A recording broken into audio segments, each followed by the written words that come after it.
جن سے اللہ تعالیٰ نے رجس کو خود دور فرما کر پاک بنایا، جن کی مودت کو اہل ایمان کے لیے لازم ٹھہرایا، جن کے ساتھ صلح جنگ کو آپ صلی اللہ علیہ وآلہ وسلم نے اپنے ساتھ صلح جنگ قرار دیا، شریعت و طریقت، تہذیب و تزکیہ کے چشمے جن کے گھر سے رواں ہوئے، ان کے والدین اور خود ان کی تربیت محمد صلی اللہ علیہ وآلہ وسلم نے خود فرمائی، ان کے آباء و اجداد ایسے جیسے حسین کے ہیں، جن کی اولاد ایسی جیسی حسین کی ہے، کیا ان کے قلوب جاہ و مال کی محبت سے آلودہ ہو سکتے تھے؟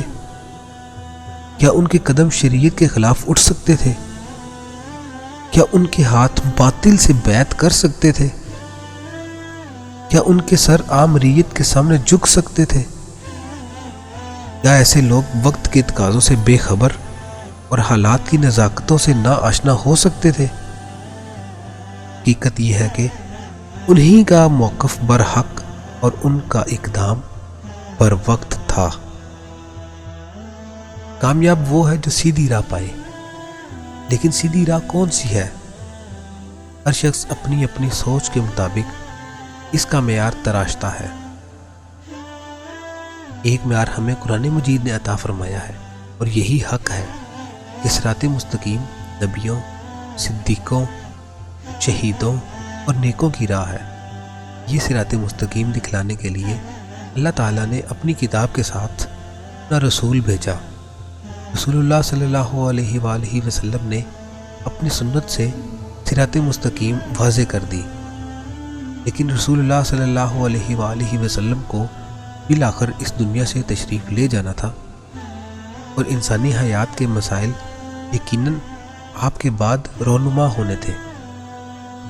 ان پیچیدگیوں اور تازہ فتنوں میں صراط مستقیم کیا ہوگی؟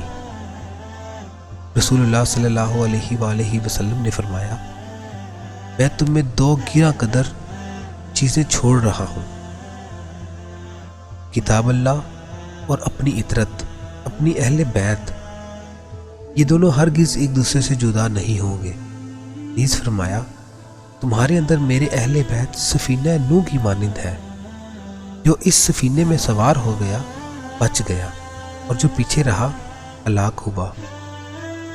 اللہ تعالیٰ سے دعا ہے کہ وہ ہمیں اپنے پیارے حبیب صلی اللہ علیہ وآلہ وسلم کی اہل بیت سے محبت و مودت رکھنے کی توفیق عطا فرمائے۔